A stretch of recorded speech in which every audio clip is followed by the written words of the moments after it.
This is an Evergreen Media Network studio production. Broadcasting from the Evergreen Media Network studios in Vero Beach, Florida. It's Huntin' with Heather. Hey y'all, welcome to Huntin' with Heather. I am your host, Heather Hawk. This is season 1, episode 12. Thank you for coming to listen to another episode. And if this is your first time, welcome. This show is dedicated to all those who love to hunt, love the outdoors, and those who want to learn more. Whether you're a seasoned hunter or a green hunter, this show is going to be packed full of information. We're going to talk deer, turkey, and everything in between. And of course, you can't forget about those stories that keep us coming back for more. So grab a seat, sit back, and let's talk hunting. So my guest today, it's funny because I didn't tell her this before she came into the studio, but it's Paige Anderson. And I don't know if you remember this, but back in the day, back in the Miss B's day, okay, I was a server there. And, if you're from Vero, everyone knows Miss B's, and that was like the place to go. You and your daddy and your sister Shelby, you guys would pull up with the airboat in tow with a hog or deer, something on it. I would always run out there to go. I was just so curious about it. I didn't hunt back then. And so I was always just so curious about it. And you guys were young girls. Yeah. And I just was like, this is so... Half the time we'd go in there, we'd still have our orange vest on. Oh, yeah. Yeah. Just come in, and I loved it. Yeah. So... rolling into that, I want to know a little bit. Obviously, you got into it from your family, but did you enjoy it from the beginning? And what made you passionate about it? I did. Just being able to spend time with my dad and being in the woods, and then just now passing it on. It's just, it'll never get old. That's awesome. I know. Do you have a favorite memory? There's probably a ton of memories, but there's a ton. Yeah. With your dad when you were younger? Yeah. Did you like hunting from the airboat the most, or did you like hunting from... Well, when I first started hunting with my dad, it was always from the airboat. I didn't harvest my first deer till I was probably 15, just because we always hunted, out of the airboat. Right. So, when I did harvest my first one out of a tree stand, my dad, he was sitting in a tree probably 100 yards away. That way he could still see my orange vest. And I shot, and he ran over, and it was just hugs, and it was great. I bet it was just one of those proud moments for both of you guys. It was. Yeah, because you've been doing this, watching him, and then now he gets to see you do it too. Yep. That's awesome. So with that, the youth hunt is so you were youth hunting. Yes. Okay, and you started as a youth, but now that is your thing. That's my passion. That is your passion. Yeah. And let's talk a little bit about that. Okay. Real quick, if you could put on the screen, Jesse, the flyer there's a tournament coming up. There is a golf tournament, which is people are like golfing, hunting, but it's honestly it's a blast. It's just a bunch of rednecks out there swinging a golf club like a baseball bat. Yeah, we just have fun. Yeah. We earn money to put these hunts on for these kids. So that's great. So so the money that you guys raise with this, it goes to the youth hunts. Now, where are the youth hunts? How do they come about? How do you even know about them? How do I get to know about if I was a new person coming in? So the best way is, because we actually get a lot of single moms who their kids, they'll watch a hunting show on TV and they want to hunt, but they don't know how to do it. So they'll go to Google and type in, something like, I want to take my kid hunting in Florida or something, something like that. And the youth hunting program will pop up, and it's for kids between the ages of 12 and 17. And you have to have your hunter safety, and then you go to FWC's website, apply for it online, and hope you get chosen. That's awesome. Okay, so you guys are there's an actual, what do you call it, Florida hunting or youth hunting? Youth hunting program of Florida. Go to Google, type that in, it'll be the first link that pops up. Okay. And then, we go on hunts I have some in Fellsmere, Crystal River, Miami. We do a snake hunt in Miami. What? Pythons. Can I go on that? I wish. I stay in the truck. I want to do that. I don't do snakes. I kind of want to do it. But yeah. It's fun, but... That's so cool. Okeechobee, they're all over the place. Okay. And then, so are they year round? Or like, how does it, I mean, so if I was like, all right, I want to get my son into it. I need to get him first his hunter safety class. Yep. You can go online. I know you can do the online class for free, and then Yep. you can do the day class. Yep. Wherever. Some of them are virtual still. Really? Yeah. So you don't even have to go to the class. So what you would do is you'd go do the regular online part. Right. And then like somebody will, from FWC, you'll have to do a class online. Okay. Like a Teams, like a meeting class online. Okay. And then somebody who's a certified, hunter safety instructor, or if you're 18 or over and possess a hunting license, they can sign off for you. Really? Yeah. That's awesome. Yeah. And then you just send all your information in to FWC and they send you your card. And now, is that just for kids or adults? Adults too. Yeah. So different Yeah. than when I had to do it. Yeah. But it was still fun. Well, when I did it, I had to go all the way to West Palm, and it was a 3-day course, Friday, Saturday, Sunday. Yeah, that's what my husband said. Because when I did it right here out at the range. Yep. I did my day course, and it was easy. You know, it was good. But he said, yeah, I used to have to do like a whole long weekend or whatever process. Yep, for it. I did too. Yeah. So it was long. Was it? Well, and so with that, okay, so they can go on that. So they can do once they have their hunter safety class completed. They go online and they apply for the hunt. Okay. So we do deer, turkey, hog, alligator, snakes. We did do duck hunts. They could be coming back. Mm-hmm. But you go on, find what hunt you want to do, apply for it, and we get a list of names. Okay. From FWC, and it normally starts out. So our hunts start in November. The airboat clubs does, and then they end in April. We do 15 of them a year. Whoa. Yeah. That's a lot. Yeah. That's awesome. Yeah. When do you guys get to hunt? I'm just kidding. Not very much. I know. Right? Not very much. Yeah. I guide on almost all of them. So yeah. So does the parent have to be present? Parent has to be present. So what it is if you get chosen, it costs $75, and if you can't afford that, the state has scholarships, or the state will just they'll pay for you if you can't afford it. That's awesome. So then you get chosen. It's all weekend, Friday, Saturday, Sunday, and you come, you set up camp. The $75 goes to cooking for you and your family that weekend, and then we just hunt, have a good time, teach the kids how to skin animals. And yeah, I need you to teach me how to do that, by the way. They're all green. No. Like most of the kids that come out are green, and their parents too, and that's what makes it fun because you're teaching both of them. Both of them. Yeah.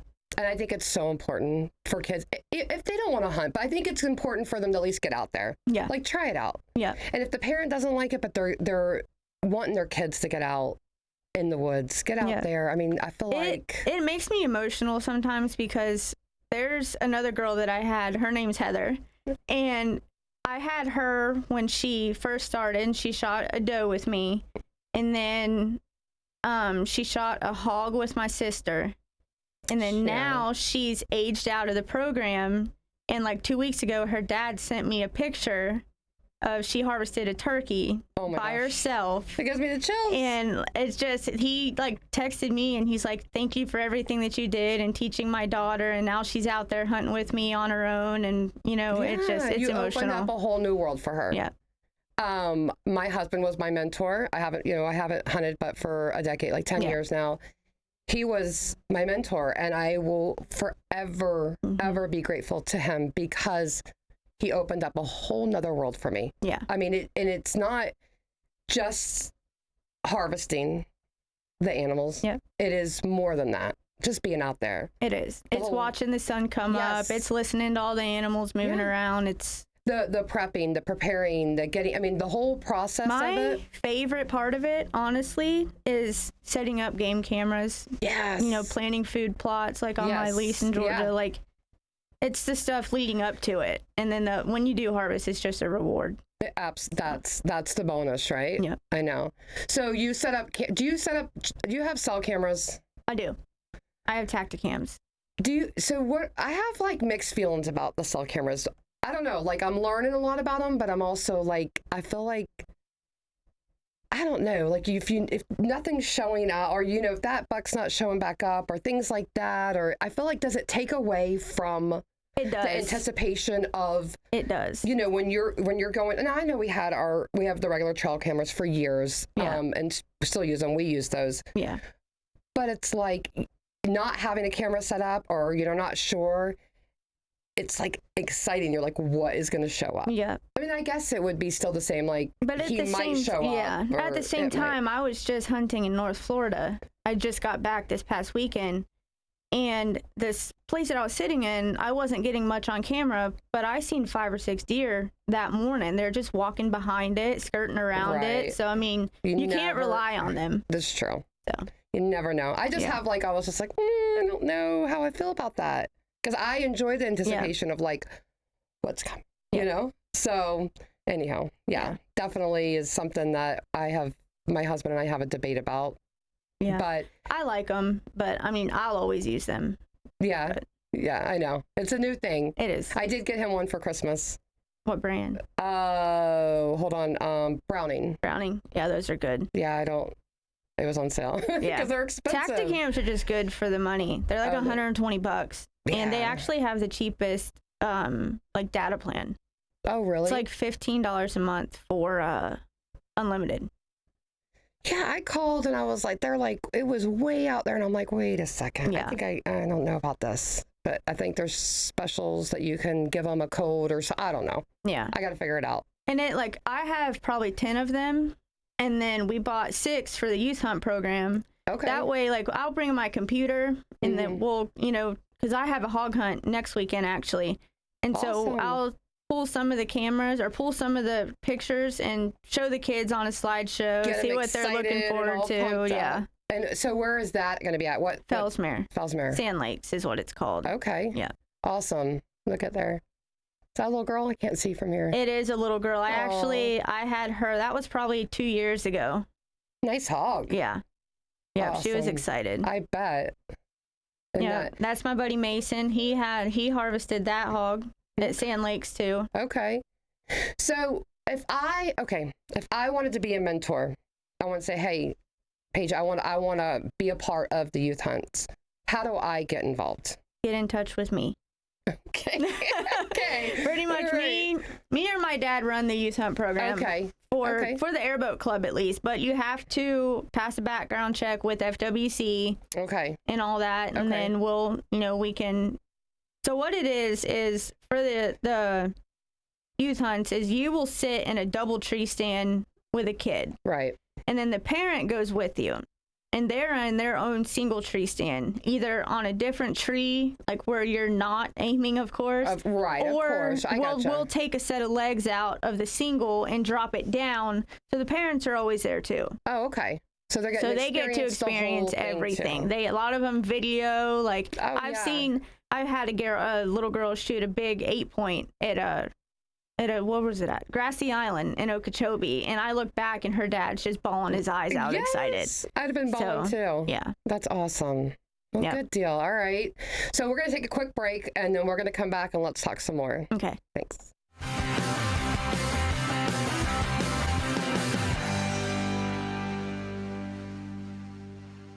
Paris Family Chiropractic understands after a long day in the woods, tracking and hunting, your back might be crying out louder than a call to the wild. Paris Family Chiropractic specializes in back, neck, and shoulder pain relief, carpal tunnel, disc injury treatment, headaches and migraines, sciatica treatment, and so much more. Get back to your prime hunting form. Visit ParisFamilyChiro.com and schedule your appointment today. Paris Family Chiropractic, Vero Beach. Sunshine Furniture brightens up your day. At Sunshine Furniture, our 35,000 square foot showroom is filled with the largest selection of in-stock coastal furniture on the Treasure Coast. Dining and bedroom sets, occasional tables, sofas, sleeper sofas, love seats and chairs in all the latest styles and colors from Tommy Bahama, Lexington, Hooker, Riverside, Universal, Four Seasons, Braxton Color, and Capri. We're the outdoor furniture experts and have hundreds of styles of any patio furniture you need, including a gallery of Berlin Gardens and Pollywood. We're having a big January clearance sale, including all pictures, lamps, and accessories half price. Sunshine Furniture, $12.95 US 1 in Vero Beach next to Planet Fitness. Family owned and operated since 1991. Don't forget to visit our outlet and sales store directly across the street and visit our website at sunshinefurniturecasual.com. Sunshine Furniture. The Port St. Lucie High School Drama Department presents Footloose the Musical. The show is packed with hits such as Footloose, Let's Hear It for the Boy, Almost Paradise, and Holding Out for a Hero. Footloose features a cast of 50 performers and a live orchestra. The show runs January 25th through February 4th. Tickets are available now at Perkins Restaurant in Port St. Lucie, Vivid Salon and Spa in St. Lucie West, and Joy's Ice Cream in Fort Pierce. See why 250,000 people have seen one of our performances. More details at pslhsdrama.com.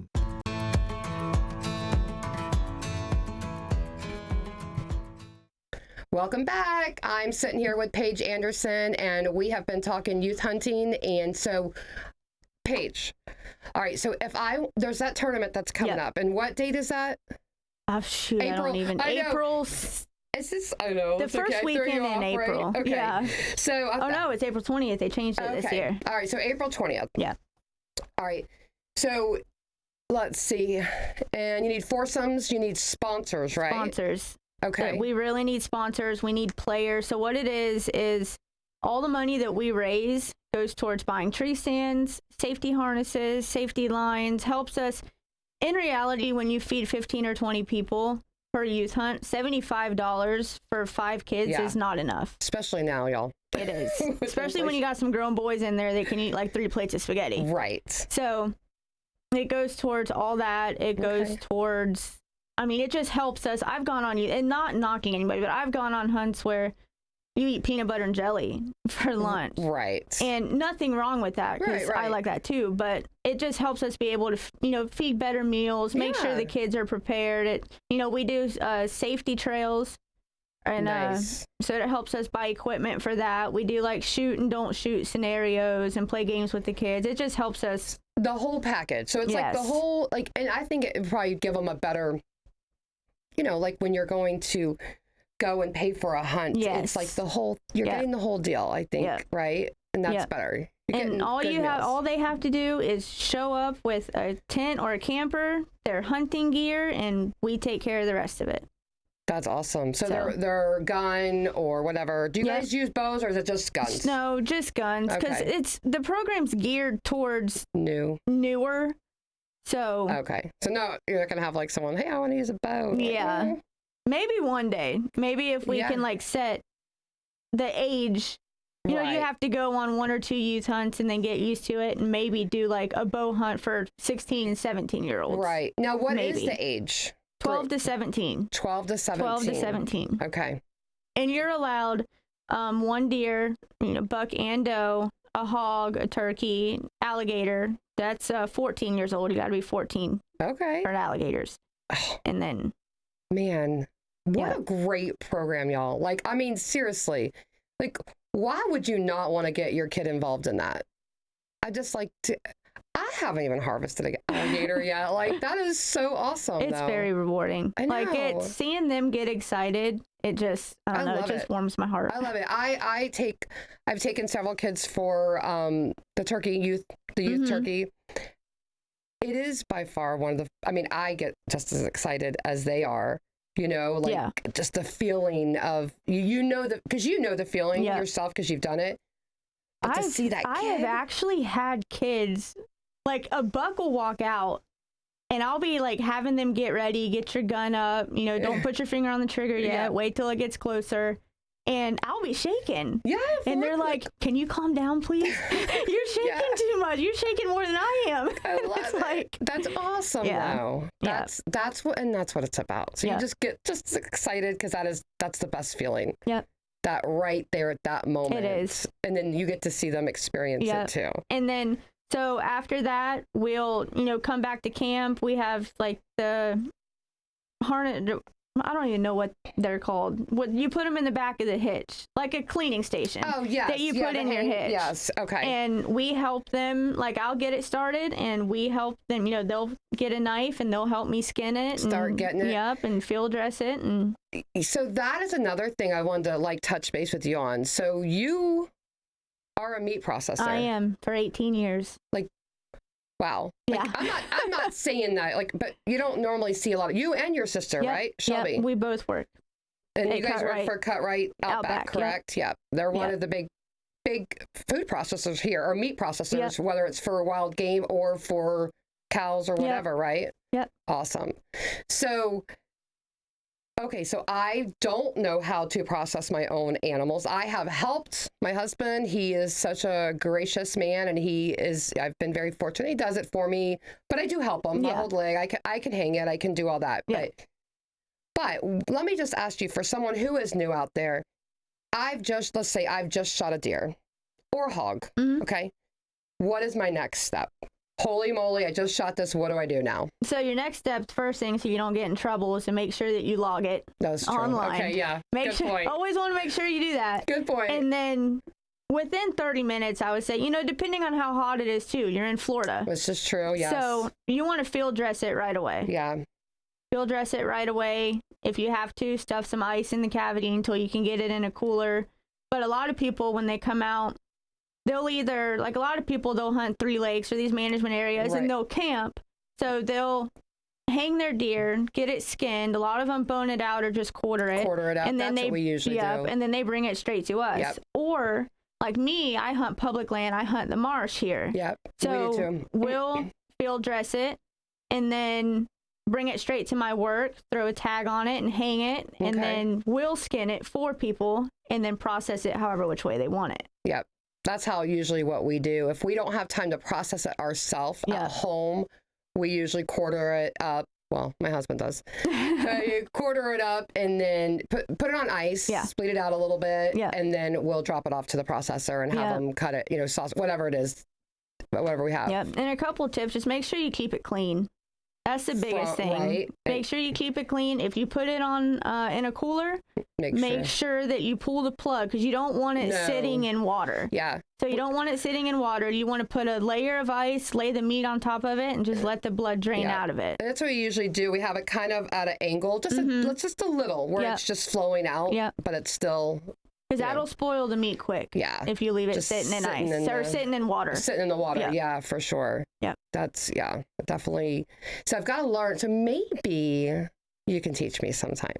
We could. Yeah. It's like, hey, because I don't want to, if I'm out there, I had a hunt that I was going to do on an island. You can only go by yourself. And I got picked for this hunt. Is Northwest. Uh-huh. Yeah. Sandbar or something like that. And Yeah. it was supposed to be a group hunt, but no one else put in for the group. So it was just me. And I was like, what the heck? I'm Yeah. like, yo, these are big. They are stags. Yes. But the thing is, you have to field dress it there where Yep. you shoot, where you shoot it at. And I'm like, oh, and my husband's like, you can do it. And I'm like, oh, I don't feel comfortable with it, Yeah. So because I've never, anyhow. So like the very first thing you want to do is if you skin it there, you want to Right. get it skinned. Find a way to hang it. Even if you have to cut, the back legs where the tendon is, Yep. hang it up in a tree by rope. Right. First thing you want to do is start up around the legs, get it skinned all the way down. And then the very first thing I do is cut the side meat off. Okay. Right. And then you want to take your tenderloins out first. Right, Because if you don't yep. take your tenderloins out first, when you do your back straps, you cut into your tenderloins. Gotcha. So I take the tenderloins out first, and then I cut down the back straps on both sides, and then take your shoulders off. Mm-hmm. After your shoulders, you take your back straps out. After your back straps are out, you do around the hams. Right. I take okay. a lot of people, they'll cut the ham off at the joint. I take, one big chunk of meat off Gotcha. when I bone our deer I think out. that's pretty much how my husband does it. Yeah.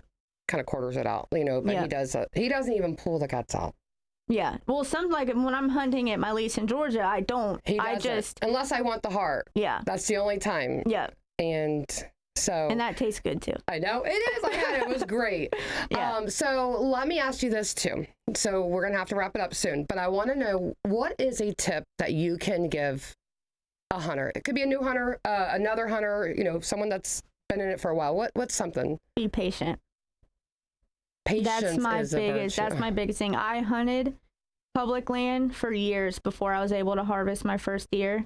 And then once I got my first one, it just came natural. Yeah. And now I'm at the point where if it's not, I can harvest does at my lease in Georgia and have meat. As far as bucks go, like patience is key. Patience is key. Patience is key. Y'all hear that? Patience is key. Paige, thanks for coming You're on. welcome. This is fun. I'm glad you had me. Yes, thank you so much. If you have any more questions, reach out to me or reach out to Paige. Yep. And I'll link it on here. And y'all go get out in the woods.